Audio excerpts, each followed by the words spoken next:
నమస్తే. Welcome to Sakshi family. ప్రస్తుతం ప్రపంచం అంతా ఒకటే చర్చ నడుస్తుంది. అన్ని దేశాల్లో ఒక చిన్న భయమైతే నెలకొంది. ఇప్పటికే మీకు ఆ టాపిక్ ఏంటో అర్థమైంది అనుకుంటా. ఇరాన్పై అమెరికా, ఇజ్రాయెల్ సంయుక్తంగా దాడి చేస్తున్నాయి. యుద్ధం జరుగుతుంది. అటు ఇరాన్ కూడా తిప్పి కొడుతుంది. అమెరికా స్థావరాలు ఎక్కడైతే ఉంటాయో ఆ చుట్టుపక్కల దేశాలు అవి కూడా ముస్లిం దేశాలే అయినా కూడా పట్టించుకోకుండా దాడి చేస్తుంది ఇరాన్. ఈ నేపథ్యంలో చుట్టుపక్కల దేశాలు ఇంకేవైతే విస్తరించి ఉన్నాయో ఆ దేశాల నుంచి ఏ వస్తువులైతే ఈ దేశాలు దిగుమతి అవుతాయో అసలు ఏం జరగబోతుంది, రేట్లు పెరుగుతాయా లేకపోతే ఆర్థిక సంక్షోభం నెలకొనుందా అని ఒక పెద్ద చర్చ నడుస్తుంది.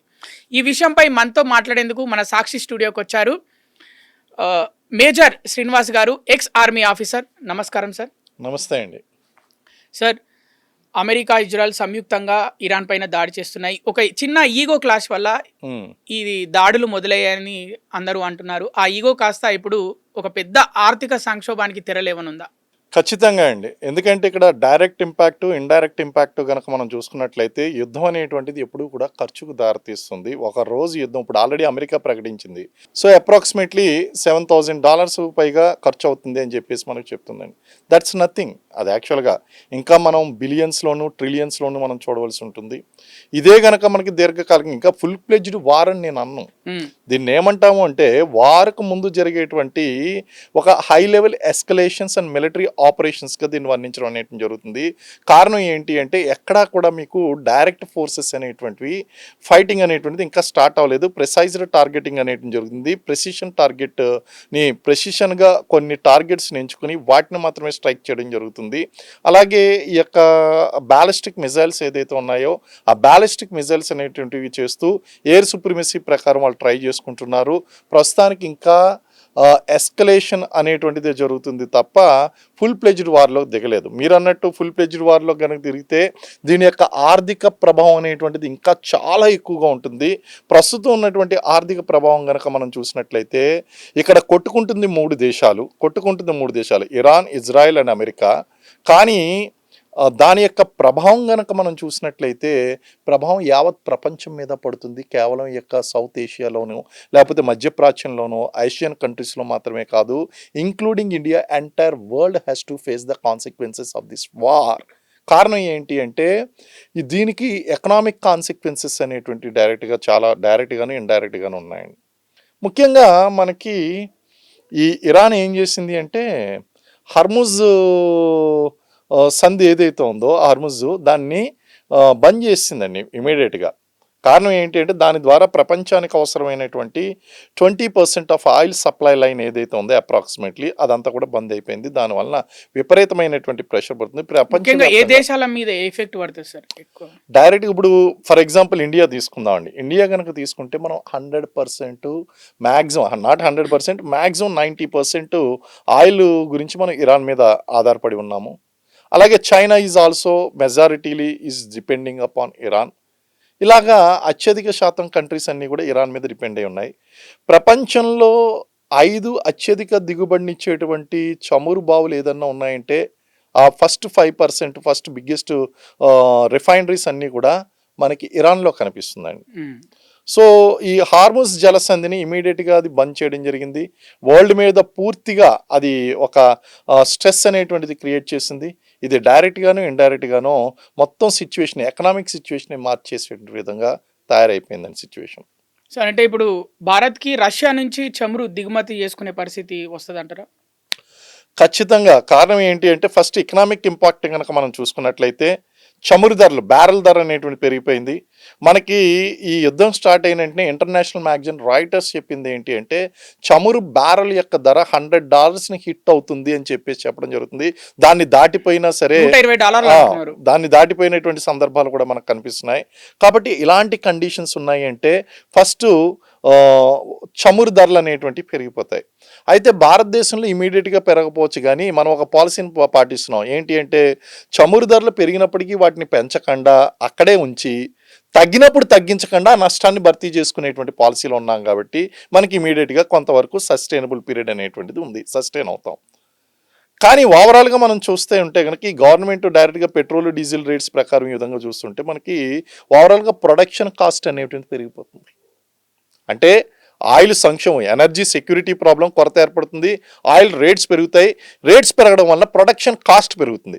ప్రొడక్షన్ కాస్ట్ పెరిగితే ఏమవుతుందంటే ప్రోడక్ట్ యొక్క ప్రైస్ ఇంక్రీజ్ అవుతుంది. ప్రోడక్ట్ యొక్క ప్రైస్ ఇంక్రీజ్ అయింది అంటే ఇన్ఫ్లేషన్ పెరుగుతుంది. ఇన్ఫ్లేషన్ పెరిగిందంటే ఆ యొక్క ప్రభావము సాధారణమైనటువంటి పౌరుడు, ఇక్కడ బిలో పీపుల్ పావర్టీ లైన్ ఉన్నటువంటి ఆ యొక్క పేదరిక రేఖ దిగున ఉన్నటువంటి ప్రజలతో పాటు మధ్యతరగతి ప్రజలు అందరి మీద కూడా దీని యొక్క ప్రభావం పడిపోతుంది. ఆఖరికి ఎలాంటి సిచ్యువేషన్ వస్తుంది అంటే అక్కడ ఆయిల్ ఎనర్జీ సెక్యూరిటీ అనేటువంటిది మనకి థ్రెట్ అవడం వలన ఇక్కడ మన నిత్యావసర వస్తువుల యొక్క ధరలు పెరిగిపోయేటువంటి అవకాశం ఉంది. అంటే ఇక్కడ భారతదేశంలో నిత్యావసర వస్తువుల ధరలు అంటున్నారు అంటే బిస్కెట్ ప్యాకెట్ దగ్గర నుంచి ఇక ప్రతి ఒక్క వస్తువు అంటే టూత్ పిక్ నుంచి టూత్ పేస్ట్ వరకు, అండ్ మనం ఇంట్లో సామాన్ల దగ్గర నుంచి కమోడిటీస్ మార్కెట్ వరకు. కమోడిటీస్ మార్కెట్ గురించి నేను మాట్లాడుతున్నట్టు మీరు ఆల్రెడీ చూసారు, యుద్ధం స్టార్ట్ అయిన వెంటనే బంగారం యొక్క రేట్ ఏ విధంగా పెరిగింది. ఆల్రెడీ బికాస్ ఆఫ్ మధ్యప్రదేశ్లో ఈ టెన్షన్ మొదలైంది అనగానే దాని యొక్క రేట్స్ అనేటువంటి పెరిగిపోయింది. మధ్యలో కొంతవరకు అది స్టేబుల్ అయినప్పటికీ మళ్ళీ ఇప్పుడు again the gold will hit 3 lakh rupees and the silver will hit 5 lakh per kilo, 5 లక్షల రూపాయలకి హిట్ అయిపోతుందండి. There is no doubt. అంతకు మించి వెళ్ళినా సరే ఏం ఆశ్చర్యం లేదు. కారణం ఏంటంటే ఇదే కనుక దీర్ఘకాలికంగా కొనసాగినట్లయితే కమోడిటీస్ మార్కెట్ దగ్గర నుంచి, షేర్ మార్కెట్ దగ్గర నుంచి సాధారణమైనటువంటి టూత్ పేస్ట్, టూత్ పిక్ వరకు కూడా చాలా ఘోరమైనటువంటి పరిస్థితులు మనం చవి చూడవలసి వస్తుంది. నిత్యావసర వస్తువుల యొక్క ధరలు విపరీతంగా పెరిగిపోతాయి. తినడానికి ప్రజలకు పాకిస్తాన్ లాంటి దేశాలకైతే తినడానికి తిండి ఉండదు, గోధుమ పిండి ఉండదు. చాలా ఘోరమైనటువంటి పరిస్థితుల్లో వాళ్ళు ఉంటారండి. అగ్గిపుల్ల దగ్గర నుంచి మొదలు పెట్టుకుంటే భారతదేశంలో పెట్రో ఆధారిత ఏవైతే సంస్థలు ఉన్నాయో, కంపెనీలు ఉన్నాయో వాటికి గడ్డు కాలం వస్తుందా? అంటే ఇలానే మీరు చెప్పినట్టు ఇలానే దాడులు కొనసాగుతాయి, ఇలానే యుద్ధం కంటిన్యూ అవుతాయి. అంటే ఇప్పటికే ఒకటి అందరు చెప్తున్నది అంటే ఇక పెట్రోల్ రేట్లు పెరుగుతాయి భారతదేశంలో అంటున్నారు. దాంట్లో నిజం ఎంత సార్? ఖచ్చితంగా దానికి నేను చెప్పాను, దాని ఇమ్మీడియట్ ఇంపాక్ట్ అనేటువంటిది ఉండదు. ప్రజెంట్ మనం తీసుకుంటున్నటువంటి ఎనర్జీ పాలసీలో కనుక మనం తీసుకున్నట్లయితే ధరలు పెరుగుతాయన్నప్పుడు ధరలు పెంచకుండానే అదే ధరని కంటిన్యూ చేస్తూ ఆ నష్టాన్ని కేంద్ర ప్రభుత్వం భరిస్తూ మళ్ళీ ఎప్పుడైతే ధరలు తగ్గుతాయో అప్పుడు తగ్గించకుండా ఈ నష్టాన్ని భర్తీ చేసుకుంటుంది. అంటే అదే తగ్గించవలసినటువంటి అవసరం లేకుండా చేస్తుంది. ఆ విధంగా కొంతవరకు మనం సస్టైనబిలిటీ ఆర్ స్టెబిలిటీ అనేటువంటి చూపించవచ్చు ధరల్లో. కానీ ఇది ఎంతకాలం చేయగలుగుతుంది కేంద్ర ప్రభుత్వం? ఇప్పుడు వరకు అదే చేస్తూ వచ్చింది.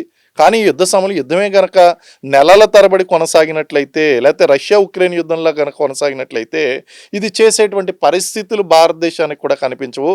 ఖచ్చితంగా ఆయిల్ ధరలు అనేటువంటి పెరుగుతాయి. It is the biggest hit for the oil refineries and చమురు శుద్ధి కర్మాగారాలు ఏదైతే ఉన్నాయో దాని మీద కూడా ఇంపాక్ట్ తగ్గుతుంది. ప్రజలు వాడకాన్ని తగ్గిస్తూ ఉంటారు. ప్రొడక్షన్ కాస్ట్ అనేటువంటిది ఆబ్వియస్లీ పెరుగుతుంది. ప్రత్యామ్నాయ ఇంధన వనరులు అనేటువంటివి వెతుక్కోవడం జరుగుతుంది. ఆల్టర్నేటివ్ సెక్యూరిటీ ఎనర్జీ కోసం మనం ప్రయత్నించవలసి ఉంటుంది. ఇప్పటికే మనం ఆ యొక్క సోలార్ ఎనర్జీ గురించి, లేకపోతే టైడల్ ఎనర్జీ గురించి, వీటన్నిటి థర్మల్ ఎనర్జీ, వీటన్నిటి మీద మనం ఆధారపడుతున్నాం ప్రత్యామ్నాయ ఇంధన వనరుల కింద. దీని మీద ఇంకా ప్రెషర్ అనేటువంటిది ఇంకా పెరుగుతుంది, ఎంకరేజ్మెంట్ అనేటువంటి పెరుగుతుంది. అయితే ఇది దీర్ఘకాలికంగా కొనసాగితే జరిగేటువంటి విషయాలు. కానీ టెంపరీగా అయితే మాత్రం కొంతవరకు స్టెబిలైజ్ చేయడం జరుగుతుంది. కాబట్టి ఇమీడియట్ ఇంపాక్ట్ ప్రకారం చూస్తే కనుక ఇక్కడ చమురు శుద్ధి కర్మాగారాలతో పాటు విమానయాన రంగం ఘోరంగా ఇంపాక్ట్ అవుతుంది, దెబ్బతింటది పూర్తిగా. ఎందుకంటే అక్కడ కావాల్సిందంతా కూడా ఇంధనం కావాలి. అక్కడ విపరీతంగా గ్యాలన్స్ ఆఫ్ వైట్ పెట్రోల్ అనేటువంటిది వాళ్ళకి అవసరం అవుతుంది, వైట్ కెరోసిన్ అనేటువంటిది. ఆ యొక్క విమానయాన రంగంలో ఉపయోగించేటువంటి ఇంధన వనరుల కొరత అనేటువంటిది ఏర్పడుతుంది. అదేవిధంగా ప్రపంచ మూలలో నలుమూలలకి ఈ యొక్క ఎయిర్వేస్ నడుపుతున్నటువంటి సంస్థలన్నీ కూడా మూలన పడిపోవాల్సినటువంటి పరిస్థితులు ఏర్పడతాయి. It is a direct and indirect hit by the Trump అని మనం చెప్పొచ్చు. అమెరికా తీసుకొచ్చినటువంటి విధానాలు ఏదైతే ఉన్నాయో ఆ విధానాలు, ఇరాన్ మీద తీసుకొచ్చినటువంటి ప్రెషర్ ఏదైతే ఉందో మొత్తం ఓవరాల్గా చూస్తుండే కనుక యుద్ధం వాళ్ళ ముగ్గురికి, కానీ దాని యొక్క ఫలితం మాత్రం ప్రపంచానికి ప్రభావం. సార్ ఇప్పుడు వీళ్ళు యుద్ధం చేయడానికి సిద్ధమయ్యారు, ఇజ్రాయెల్ ఇంకా అమెరికా. సిద్ధమైనప్పుడు ఇలాంటి విషయాలు ఆలోచించారా సార్? ఇలాంటి ఆర్థిక వ్యవస్థ అంటే యుద్ధం వల్ల ఆర్థిక వ్యవస్థ ఈ విధంగా దెబ్బతింటుందని ఇలాంటి ప్రణాళిక లేకుండానే యుద్ధంలోకి దిగుతారా? యుద్ధం అంటేనే స్వార్థం అండి. ఇప్పుడు ఇక్కడ అమెరికా స్వార్థం కోసం చేస్తున్నటువంటి యుద్ధం ఇది. అమెరికాకి ఏ విధంగా ఇజ్రాయెల్ పావుగా వాడుకుంటుందా? ఇజ్రాయెల్ 100% పావు కింద వాడుతుందండి. ఎందుకంటే ఇజ్రాయెల్కి ఇప్పుడు ఎన్నో రకాలుగా సపోర్ట్ చేస్తుంది. అమెరికా యొక్క సపోర్ట్ లేకుండా ఇజ్రాయెల్ మనుగడ కొనసాగించడం కష్టం. అన్ని వేల మిజైల్స్, డ్రోన్స్ వస్తున్నప్పటికీ కూడా స్ట్రాంగ్ ఐరన్ డోమ్ ప్రకారం, అది ఐరన్ డోమ్ ని నిర్మించింది ఎవరు? దానికి సపోర్ట్ చేస్తుంది ఎవరు? అమెరికా. కాబట్టి అమెరికా యొక్క సపోర్ట్ కావాలి. ఆ అమెరికా యొక్క సపోర్ట్ కంటిన్యూ చేయాలి అంటే ఇజ్రాయెల్ అమెరికా చెప్పినట్టు వినాలి. సో అదేవిధంగా ఇది వాడుకుంటుంది పెర్ఫెక్ట్గా. అలాగే ఇజ్రాయెల్కి ఇరాన్కి మధ్య ఉన్నటువంటి లాంగ్ అవుట్ స్టాండింగ్ ప్రాబ్లమ్స్ ఏదైతే ఉన్నాయో, ఆ సెక్యూరిటీ థ్రెట్ ఏదైతే ఉందో, మన హమాసు, నెక్స్ట్ ఇంకోటి హమాసు, హిజ్బుల్లా లాంటి సంస్థలు ఏదైతే ఉన్నాయో ఈ సంస్థలన్నింటినీ కూడా అటు ఇరాన్ పెంచి పోషిస్తుంది కాబట్టి వీళ్ళని డైరెక్ట్గా అటాక్ దించింది అమెరికా డైరెక్ట్గా సపోర్ట్ చేస్తుంది. ఇది ఒక ట్రయాంగిల్ వార్ కింద తయారైంది. వీళ్ళిద్దరూ ఒక పక్కన ఉన్నారు, మరో పక్కన ఇరాన్ ఉన్నది. ఇరాన్ కూడా దానికి తగినట్టుగా ధీటుగా సమాధానం అనేటువంటిది ఇస్తుంది. ధీటుగా సమాధానం ఇవ్వడమే కాదు, అమెరికా యొక్క అలీస్ ఏదైతే ఉన్నాయో దాన్ని సపోర్ట్ చేస్తున్నటువంటి మధ్యప్రాచ్యంలో అమెరికాకి సపోర్ట్ చేస్తున్నటువంటి దేశాలు ఏదైతే ఉన్నాయో ఆ దేశాలన్నింటినీ కూడా చాలా ఘోరంగా దెబ్బతీసేటువంటి రీతిలో దాడులు చేస్తుంది ఇరాన్ దాడులు చేస్తుందని చెప్తున్నారు సార్. అమెరికా పక్కకు జరిగితే, అసలు అమెరికా సపోర్ట్ ఇజ్రాయెల్కి లేకపోతే, ఇజ్రాయెల్ మధ్య యుద్ధం జరిగితే ఏది పవర్ఫుల్ అంటారు సార్? అసలు ఇజ్రాయెల్ నిలవగలుగుతుందా ఇరాన్ ముందు? ఖచ్చితంగా ఇజ్రాయెల్ ఈజ్ ఆల్వేస్ పవర్ఫుల్. ఎందుకంటే ఒక చిన్న కంట్రీ చుట్టూ ఉన్నటువంటి శత్రు దేశాల మధ్య గట్టి జవాబు ఇస్తుంది. అమెరికా అనేటువంటి సపోర్టు ఒకవేళ యుద్ధంలో దిగకపోయినట్టు పక్కన పెట్టినా సరే అది ఎప్పుడో ఐరన్ డోమ్ ప్రకారం టెక్నాలజీకి అనేక రకాలుగా సపోర్ట్ చేస్తూనే ఉంది ఇజ్రాయెల్కి. So that support will keep on continuing. అది డెఫినెట్గా అమెరికా ఉన్నా లేకపోయినా సరే ఇజ్రాయెల్ ఇరాన్ని ఎదుర్కొంటుందండి. అందులో there is no doubt about it. కారణం ఏంటి అంటే ఇన్ని శత్రు దేశాలు ఉండగానే అది ఇజ్రాయెల్ ఎప్పుడు కూడా వెనువంచలేదు. మొస్సాద్ దళాల్ ఇంటెలిజెన్స్ నెట్వర్క్ చాలా strong. There Iron Dome is very strong. So defensive ఆపరేషన్లో వాళ్ళు స్ట్రాంగ్గా ఉన్నారు.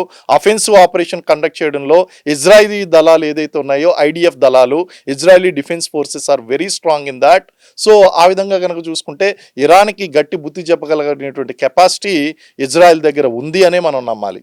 ఇజ్రాయెల్ దగ్గర ఉంది అని మీరు చెప్తున్నారు. అమెరికా ఇజ్రాయెల్ కలిసి దాడులు చేస్తున్నా ఇరాన్ మాత్రం వినకుండా ఇప్పటికి ఇంకో చుట్టుపక్కల ఉన్న 10 దేశాలపైన దాడి చేస్తుంది కదా సార్. మరి అది ఎట్లా? అణువాయుధాలు ఉన్నాయి అనేటువంటి ఒక భ్రమను కల్పించింది. ఇప్పుడు అణువాయుధాలు ఉన్నట్టు ఎవరికి కూడా తెలియదు, అధికారికంగా ప్రకటించలేదు. Number 1 is that. And number 2 ఏంటి అంటే ఇరాన్ అనేటువంటి దాంట్లో మనం అర్థం చేసుకోవాలి అంటే ఇరాన్ ఒక మత ఛాందసవాద భావాలు కలిగినటువంటి లీడర్ చేతిలో ఉండింది. ఎవరు ఈ యొక్క అయతుల్లా అలీ ఖమేనీ? ఎవరు? ఒక మత ఛాందసవాదం కలిగినటువంటి నాయకుడు. అతడు ఏంటి అంటే షియా వర్గానికి చెందినటువంటి వాడు. ఈ షియా వర్గానికి సున్నీ వర్గానికి పడడం లేదు. అదే విధంగా ఈయన ఏమనుకుంటున్నాడు అంటే షియా వర్గానికి సున్నీ వర్గానికి పడటం లేదని మీరు చెప్తున్నారు. అసలు హిజాబ్ ధరించము, బుర్కా ధరించము అనే వాళ్ళు షియాసా సున్నీసా అక్కడ ఇరాన్ లో ఉన్నటువంటి వాళ్ళు ఏదైతే ఉన్నారో, అక్కడ ఉన్నటువంటి ప్రజలు ఏదైతే ఉన్నారో, అక్కడ ఉన్నటువంటి ఆ యొక్క ఖమేనీ యొక్క పరిపాలనకు వ్యతిరేకంగా వాళ్ళు ఏం చేస్తున్నారు? వాళ్ళ ఫేస్ కాదు, జుట్టు బయటికి కనిపించినా సరే వాళ్ళని ఘోరంగా వాళ్ళకి శిక్షలు వేయడం, వాళ్ళ మరణ శిక్షలు వేయడం, ఒక రకంగా నియంత పాలన ఉంది. ఈ నియంత పాలన కింద నలిగిపోతూ ఒక రకంగా చెప్పాలంటే తాలిబాన్ గురించి మనం ఆఫ్ఘనిస్తాన్లో మాట్లాడుకున్నాం. అంతకు మించినటువంటి తాలిబాన్ విధానాలు మనకి ఇరాన్లో ఈ యొక్క ఖమేనీ ద్వారా మనకు కనిపించినాయి. ఈవెందో అక్కడ మనకి షియా వర్గం ఉన్నప్పటికీ వీళ్ళు ఇక్కడ ఖమేనిజం అంటారు. నేనేమంటాను అంటే ఖమేనీ తీసుకొచ్చినటువంటి ఆ యొక్క మత ఛాందసవాద భావాలు ఏదైతే ఉన్నాయో అక్కడ ఉన్నటువంటి షియా ప్రజలకి అది నచ్చలేదు. ఆఖరికి వాళ్ళు కూడా ఆ భయంకరమైనటువంటి పాలన కింద బంధ విముక్తులు అవ్వాలి అని చెప్పి ఆయన చనిపోయిన వెంటనే రోడ్డు మీదకి వచ్చి సంబరాలు చేసుకున్నటువంటి వీడియోలు కూడా మనం సోషల్ మీడియాలో మనం చూడొచ్చు. అంటే అంత దుర్మార్గుడా సార్? సొంత తెగకే నచ్చని నాయకుడు అంటే ఒక రకంగా మత ఛాందసవాదం ఉన్నటువంటి వాళ్ళు ఎలాగో ప్రవర్తిస్తారు అంటే వాళ్ళు ఏ రకంగా అయినా సరే మతాన్ని ముందుకు తీసుకుని వస్తారు తప్ప ప్రజల యొక్క కంఫర్ట్ అనేటువంటిది ఏమాత్రం చూడరు. ఎట్ ది సేమ్ టైం ఆయన చనిపోయిన వెంటనే భారతదేశం లాంటి ఇతర ప్రపంచవ్యాప్తంగా ఉన్నటువంటి షియా వర్గానికి చెందినటువంటి వాళ్ళందరూ కూడా రోడ్ల మీదకి వచ్చి వాళ్ళు ఆందోళన చేపట్టారు. కాశ్మీర్లో ఆందోళన చేపట్టారు, లక్నోలో ఆందోళన చేపట్టారు. అలాగే దేశవ్యాప్తం అంతా కూడా దేశవ్యాప్తంగా ఉన్నటువంటి దళాలన్నీ కూడా అలర్ట్ అయినాయి. ఒకసారిగా ఇంటెలిజెన్స్ వర్గాలని అలర్ట్ అయినాయి. ఎవరైనా సరే ఆవేశపూరితమైనటువంటి స్పీచ్లు ఇస్తే గనక వాళ్ళని కట్టడి చేయాలి అని చెప్పి వాళ్ళ మీద నిఘా పెట్టారు. కారణం ఏంటంటే ఇక్కడ కూడా మనకి షియాలకి సున్నీలకి మధ్య వర్గ విభేదాలు అనేటివి ఈ రోజు ప్రారంభమైనటువంటిది కాదు. ఆ ప్రాఫిట్ యొక్క పదవి కోసం ఏ రోజైతే మహమ్మద్ ప్రాఫిట్ చనిపోయాడో, చనిపోయిన తర్వాత ఖలీఫా పదవి కోసం పోటీ జరిగిందో, ఆ షియాలకి సున్నీలకి మధ్య జరిగినటువంటి పోటీ వలన వాళ్ళు ఇద్దరు కూడా 2 వర్గాలుగా విరిగిపోయారు. ఆ మహమ్మద్ మహమ్మద్ ప్రాఫిట్ యొక్క అల్లుడు ఆలీని సమర్థించినటువంటి వాళ్ళేమో షియాలయ్యారు. అలాగే ఆయన యొక్క శిష్యుడు అబూబాకర్ ఎవరైతే ఉన్నారో అబూబాకర్ ఈయన ఖురాన్ని సంకలనం చేశాడు. ఆ ఖురాన్ని సంకలనం చేసినటువంటి అబూబాకర్ ఖలీఫా కావాలి అని కోరుకునేటువంటి వాళ్ళందరూ సున్నీలు అయ్యారు. సో ఈ విధంగా కనుక చూసుకుంటే అల్లుడు ఆలీ ఎవరైతే అతని యొక్క వంశము, అతని యొక్క రక్తము, కూతురు యొక్క భర్త అని చెప్పి నమ్మినటువంటి వాళ్ళందరూ కూడా ఆలీని సమర్థించినటువంటి వాళ్ళందరూ షియాలుగా విడిపోయారు. ఆ రోజు నుంచి కూడా ఖలీఫా పదవి గురించి జరిగినటువంటి పోటీ నుంచి అప్పటి నుంచి దెబ్బలాడుకుంటూనే వస్తున్నారు. వీళ్ళ మధ్య వర్గ విభేదాలు అనేటువంటివి ఉన్నాయి. అయితే ఇక్కడ ఎప్పుడైతే భారతదేశంలో కూడా షియా వర్గం ఉన్నది, భారతదేశంలో కూడా అండ్ ఇరాన్లో నివసిస్తున్నటువంటి వాళ్ళు అత్యధిక శాతం షియాలు ఉన్నారు. అయినప్పటికీ కూడా ఖమేనీ యొక్క పరిపాలన వాళ్ళు నచ్చలేదు. సో ఇవన్నీ కూడా మనం చూసుకుంటుంటే ఒక పక్కన అమెరికా యొక్క నియంతృత్వ ధోరణి ఒక పక్కన కనిపిస్తుంది, మరో పక్క ఆయన పిలిపించాడు కదా, అక్కడ ప్రజల యొక్క పల్స్ తెలుసుకున్నాడు. వీళ్ళంతా కూడా ఖమేనీ యొక్క పరిపాలన కోసం సంతృప్తిగా లేరు అని తెలుసుకుని మీ లీడర్ని మారుస్తాను, మీరు మీ లీడర్ని మార్చుకునేటువంటి అవకాశం నేను ఇస్తున్నాను, నేను దాడులు చేస్తున్నాను, మీ లీడర్ని మార్చుకోండి అని చెప్పి పిలుపునిచ్చాడు. ఈ లోపలనే అతన్ని చంపేయడం అనేటువంటి జరిగిందండి. So it is all politics. One hand America యొక్క అప్పర్ హ్యాండ్ నడుస్తుంది, మరో పక్కన బిజినెస్ ఇంట్రెస్ట్ నడుస్తుంది, మరో పక్కన ఆయిల్ రిజర్వ్స్ పై ఉన్నటువంటి ఆ యొక్క పట్టు ఏదైతే ఉందో ఆ పట్టు కోల్పోకూడదు అనేటువంటి విషయం కనిపిస్తుంది. మరో పక్కన షియాలకి సున్నీలకి మధ్య ఉన్నటువంటి ఈ సమస్య ఏదైతే ఉందో ఈ సమస్యను కూడా ఉపయోగించుకోవాలనేటువంటి భావన కనిపిస్తుంది. ఇన్ని భావనల మధ్య Iran and Israel and America యొక్క సమస్య ఏదైతే ఉందో అది మరింత జటిలంగా మారుతుందండి. ఓకే, ఇరాన్ ఇజ్రాయెల్ మధ్య సమస్య అంటున్నారు, అమెరికా వచ్చింది సపోర్ట్ చేస్తుంది ఇజ్రాయెల్కి అంటున్నారు. అసలు ఏం జరిగింది, ఆ డీల్ ఏంటి? అమెరికా ఇజ్రాయెల్ కలిసి ఇరాన్ పైన దాడి ఎందుకు చేస్తున్నాయి? ఆ డీల్కి ఒప్పుకోకపోతేనే ఈ దాడి మొదలైంది, ఈ యుద్ధం మొదలైందని బయట అంతా చర్చ నడుస్తుంది. ఆ డీల్ గురించి కొంచెం క్లుప్తంగా ఇక్కడ ఓపెన్ కాజెస్, హిడెన్ కాజెస్ అని రెండు మాట్లాడుకోవాలి. ఇప్పుడు బయట ప్రపంచానికి తెలిసింది ఓపెన్ కాజెస్ తెలుసండి. ఓపెన్ కాజెస్ ఏంటి? ఇప్పుడు ఇరాన్ ఎప్పుడైతే మనకి యురేనియం శుద్ధి కార్యక్రమం ప్రారంభించిందో ఇది అమెరికాకే కాదు మొత్తం ప్రపంచానికే, ఇది అన్ని దేశాలకి ఇది ఒక విపత్తు. అయితే ఇప్పుడు మన ఈ ప్రోగ్రామ్ చూస్తున్నటువంటి ప్రేక్షకులు అడగచ్చు, భారతదేశం దగ్గర న్యూక్లియర్ వెపన్స్ లేవా, పాకిస్తాన్ దగ్గర న్యూక్లియర్ వెపన్స్ లేవా, అమెరికా దగ్గర లేవా, ఫ్రాన్స్ దగ్గర లేవా, జపాన్ దగ్గర లేవా, ఏ కంట్రీ దగ్గర లేదు? అన్ని కంట్రీలకు ఉన్నాయి, అలాగే ఇరాన్ కూడా తయారు చేసుకుంటుంది. కానీ అన్ని దేశాల దగ్గర అణువాయుధాలు ఉండడం వేరు, ఇరాన్ దగ్గర ఉండడం వేరు. ఇప్పుడు కిమ్ గురించి అమెరికా కూడా ఎందుకు భయపడుతుందండి? కిమ్ గురించి కిమ్ ఏ క్షణంలో ఎప్పుడు ఎవరి మీద అణువాయుధం వేస్తాడో తెలియదు. కిమ్ అనగానే అందరూ కూడా ఎందుకు ఆయన జోలికి మనం వెళ్ళొద్దు. ప్రతి దేశం కూడా ఆలోచించేది ఏంటంటే అమ్మో అణువాయుధాలు ఉన్నాయి, ఎప్పుడు ఎవరి మీదకి ఏ మిజైల్ వదులుతాడో తెలియదు, అతను అలా ఉంచండి. సో ఇప్పుడు ఈ మత ఛాందసవాదంతో ఉన్నటువంటి మన ఖమేనీ ఎవరైతే ఉన్నారో దివంగత ఖమేనీ, ఆ ఖమేనీ అతని చేతిలో అణువాయుధం ఉండడం అంటే ఎప్పుడు ఎవరి మీదకి ప్రయోగిస్తాడో కూడా తెలియదండి. చాలా డేంజరస్ ఇప్పుడు చేస్తున్నాడు. మరి అటువంటిప్పుడు ఇట్స్ వెరీ డేంజరస్. మిగతా ప్రపంచ దేశాలు పెద్ద లెక్కేం లేదు అతనికి, అతను మత ఛాందసవాదంతో ఉన్నాడు కాబట్టి అటువంటి వ్యక్తి చేతిలో ఉండడం చాలా డేంజర్. కాబట్టి అమెరికా వెరీ ఓపెన్ స్టాండ్ తీసుకుంది, మీరు ఈ యొక్క ప్రోగ్రామ్ ఇమీడియట్ గా ఆపకపోతే కనుక మేము దాడులు చేస్తాం. ఏ ప్రోగ్రామ్ అంటున్నారు? యురేనియం అణువాయుధాలు, చమురు యురేనియం శుద్ధి చేసేటువంటి కార్యక్రమాన్ని ఇమీడియట్ గా ఆపేయాలి. ఓపెన్ గా కనిపిస్తున్నటువంటిది. ఇప్పుడు నెక్స్ట్ ఇజ్రాయెల్ కు ఉన్నటువంటి సమస్య ఏంటి? ఇజ్రాయెల్ కు ఉన్నటువంటి సమస్య మనకి హమస్ ఉగ్రవాదులతో సమస్య ఉంది, హిజ్బుల్లా ఉగ్రవాదులతో సమస్య ఉంది, అలాగే హౌతీస్తో సమస్య ఉంది. ఈ ముగ్గురిని కూడా రెచ్చగొడుతుంది ఎవరు? ఇరాన్ సపోర్ట్ చేస్తుంది వాళ్ళకి. ఇరాన్ ఎప్పుడైతే సపోర్ట్ చేస్తుందో ఆటోమేటిక్ గా Iran he's become enemy to Israel. ఎందుకంటే వీళ్ళ శత్రువుల్ని అది రెచ్చగొడుతుంది. ఇప్పుడు ఈ పాయింట్ ని అమెరికా బాగా వాడుకుంది. సరే నువ్వు నీ మీద ఎప్పుడైనా సరే చేసేటువంటి అవకాశం ఉంది కాబట్టి వాడు వచ్చేదాకా కొడతాడు, నేను కొడతాను, నేను కాపాడుకుంటాను, నేను ఎంతకాలం వెయిట్ చేస్తావు, నువ్వు వేలు కొట్టేయి ఒకసారి. సో ప్రియంప్టివ్ స్ట్రైక్ అంటారు. శత్రువు దాడి చేస్తాడు అనేటువంటి ముందస్తుగానే మనం దాడి చేయడం. మనం ప్రియంప్టివ్ స్ట్రైక్స్ ఈవెన్ పాకిస్తాన్ మీద కూడా చేసాం. ఆపరేషన్ సింధూర్లో మనం చేసిన ప్రియంప్టివ్ స్ట్రైక్సే. ఎందుకంటే వాళ్ళు ఎప్పుడైతే ఉగ్రవాదం అనేటువంటి తెరతో పహల్గామ్ ఇన్సిడెంట్ జరిగిందో మనం ఏం చేసాం, అక్కడ కొన్ని కుకప్స్ అనేవి జరిగేసి ప్రియంప్టివ్ స్ట్రైక్స్ అనేటువంటి చేసాం. అక్కడ ఉన్నటువంటి మొత్తం ఎయిర్ బేసెస్ అన్నింటిని కూడా సర్వనాశనం చేసి పడేసామండి. ఇప్పుడు ఇజ్రాయెల్ కూడా అదే చేసింది. ఇరాన్లో ఉన్నటువంటి అనేక ముఖ్యమైనటువంటి ప్రాంతాల్లో ప్రియంటివ్ స్ట్రైక్స్ అనేటువంటి చేయడం జరిగింది. ఆ ప్రియంటివ్ స్ట్రైక్స్లో it is a very unfortunate that చిన్నపిల్లలు ఉన్నటువంటి స్కూల్ కూడా ధ్వంసం కావడం. It's a very very very very very unfortunate incident. యుద్ధం వచ్చిన తర్వాత నీతి వీడు మర్చిపోయాడు, వాడు మర్చిపోయాడు, ఇద్దరు మర్చిపోయారు. వాళ్ళిద్దరూ కూడా యుద్ధ నీతిని మర్చిపోయి యుద్ధాలు చేసుకున్నారు. కానీ ఇందులో పెద్ద విజయం ఏంటి అంటే ఖమేనీని అంతం చేయడం అనేటువంటిది it's a biggest victory for both Israel and America అండి. ఈ రెండు కూడా కరెక్ట్గా ఖమేనీ ఉన్న స్థలంలోనే అంత పర్ఫెక్ట్గా ఇజ్రాయెల్ అమెరికా కలిసి బాంబులు వేసింది అంటే అంటే అంత పర్ఫెక్ట్గా ఎలా కనుక్కోగలిగారు ఏంటి? ఇప్పటికీ అదొక మిస్టరీగా మిగిలిపోయింది. అంటే ఖమేనీ డెడ్ బాడీ దొరకలేదు, చచ్చిపోయాడని మాత్రం చెప్పారు, సంబరాలు చేసుకుంటున్నారు అందరూ. అవును, అసలు ఏ ప్లేస్లో అంత పర్ఫెక్ట్గా వీళ్ళకి ఎలా తెలిసింది, అది ఎలా సాధ్యమైంది? మీరు గూగుల్ మ్యాప్స్లోకి వెళ్ళండి. గూగుల్ మ్యాప్స్లోకి వెళ్ళిన తర్వాత మనం ఈచ్ అండ్ ఎవ్రీ డీటెయిల్స్ అక్కడ అప్డేట్ చేసి ఉన్నది. మీ ఇంటిని లొకేట్ చేయగలరా గూగుల్ మ్యాప్స్లో? చేయొచ్చు. అలాగే వన్ మోర్ టెక్నాలజీ ఉందండి. ఏంటి అంటే లైవ్లో కొన్ని యాప్స్ వాడితే మీరు అక్కడ మూవ్ అవుతున్నటువంటి వెహికల్స్ యొక్క పొజిషన్, ఇప్పుడు అదంతా ఎందుకు, ఇప్పుడు ఓలా ఓబర్ మన ప్రేక్షకులకు అర్థమయ్యేటువంటి లాంగ్వేజ్లో నేను మాట్లాడతాను. ఇప్పుడు మీరు ఓలా ఓబర్ బుక్ చేసుకున్నారు. బుక్ చేసుకున్న తర్వాత మీరు ఇక్కడ ఇంట్లో కూర్చున్నారు. కానీ ఆ కారు ఏ రోడ్ అంటా వెళ్తుంది, ఎక్కడ దాకా వచ్చింది, నీ ప్లేస్లోకి వచ్చిందో లేదో మీరు లొకేట్ చేయగలుగుతున్నారా లేదా? చాలా ఈజీగా.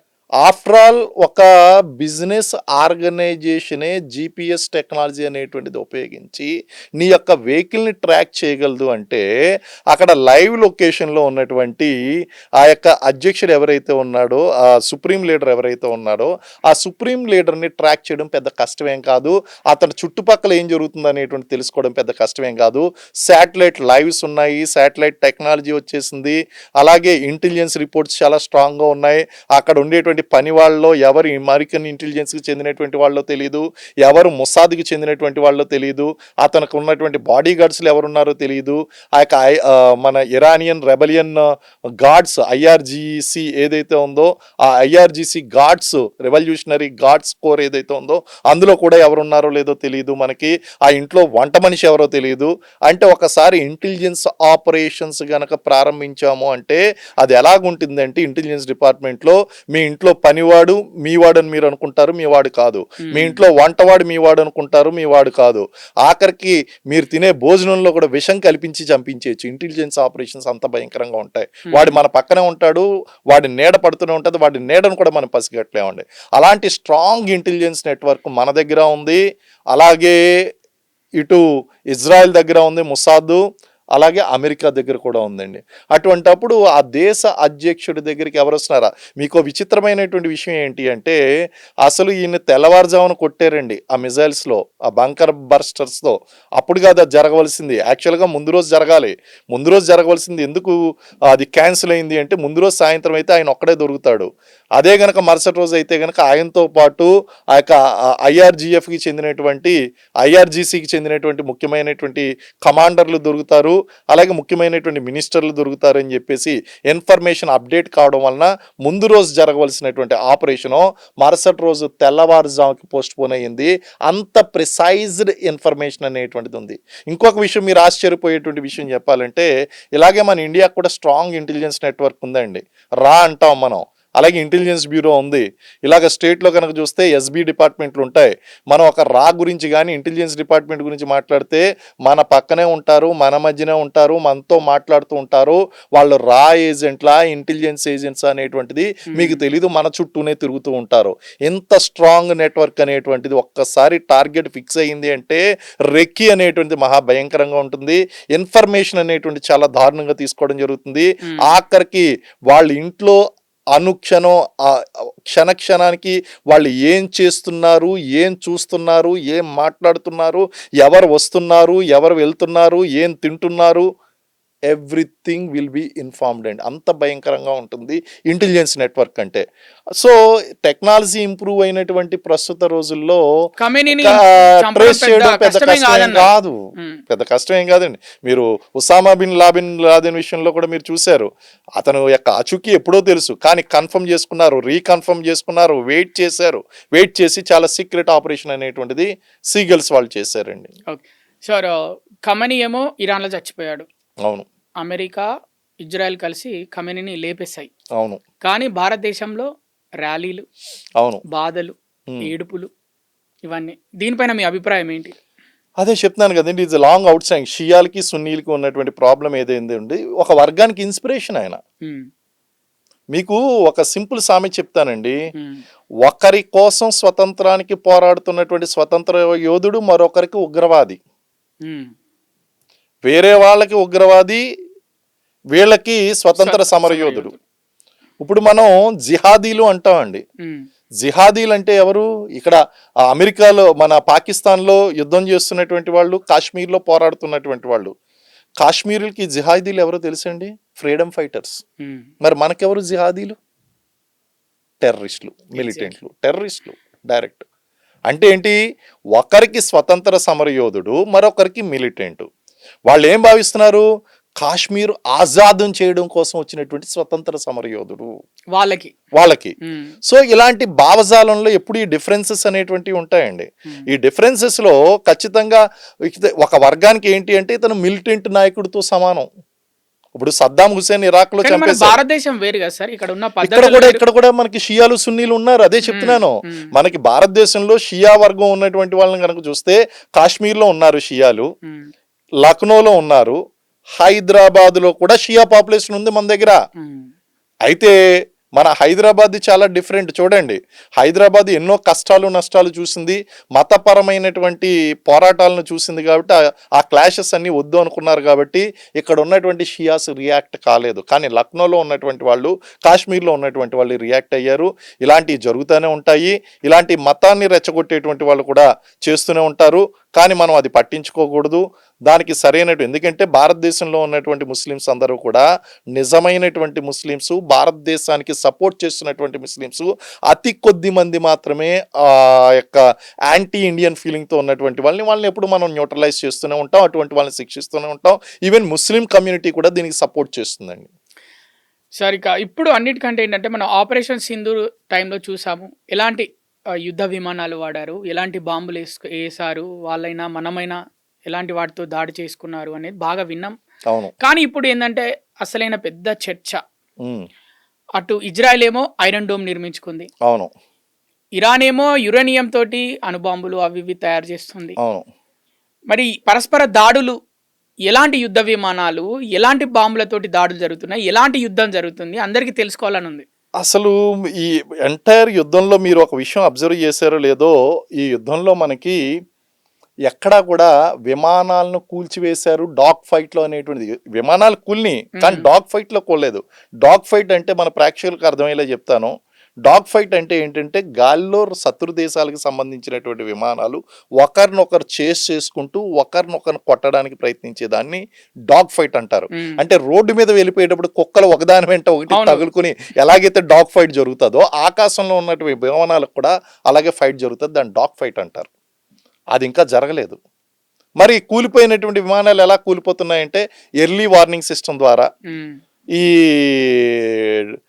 Land to air defence missiles ఏదైతే ఉంటాయో ఆ మిజైల్స్ అనేటువంటి ప్రయోగించడం ద్వారా ఆ విధంగా కూలుతున్నాయేమో తప్ప, లేకపోతే అక్కడ జామింగ్ చేయడం ద్వారా ఇలాంటివన్నీ కూడా చేయడం వలన సైబర్ సెక్యూరిటీలో భాగంగా కూలిపోతున్నాయేమో తప్ప యాక్చువల్గా ఎయిర్ ఫోర్స్ వార్ అనేటువంటిది స్టార్ట్ కాలేదు ఇంకా పూర్తిగా. రెండు దేశాలు ఒక్కసారిగా గాల్లోకి వాళ్ళ యొక్క విమానాలు అనేటువంటివి లేపి ఒకరి మీద ఒకరు దాడి చేసుకోవడం అనేటువంటిది ఇంకా ప్రారంభం. అందుకే it's not a full pledged war అని చెప్పడానికి గల కారణం ఇది high level military escalation and వార్కు ముందు జరిగేటువంటి స్ట్రైక్స్ ఇప్పుడు అంతా కూడా బ్యాలిస్టిక్ మిజైల్స్ ద్వారా, అలాగే ఒక రకంగా చెప్పాలంటే సైబర్ వార్ఫేర్ ఇలాంటివి నడుస్తున్నాయి తప్ప యాక్చువల్గా మనకి డాగ్ ఫైట్ కానీ ఫుల్ ప్లెజ్డ్ ఎయిర్ ఫోర్స్ ఇందులో దిగడం కానీ జరగలేదు. చూసారుగా వ్యూవర్స్, ఇలానే యుద్ధం జరిగితే ఖచ్చితంగా ప్రపంచవ్యాప్తంగా ఆర్థిక సంక్షోభం అనేది వస్తుంది.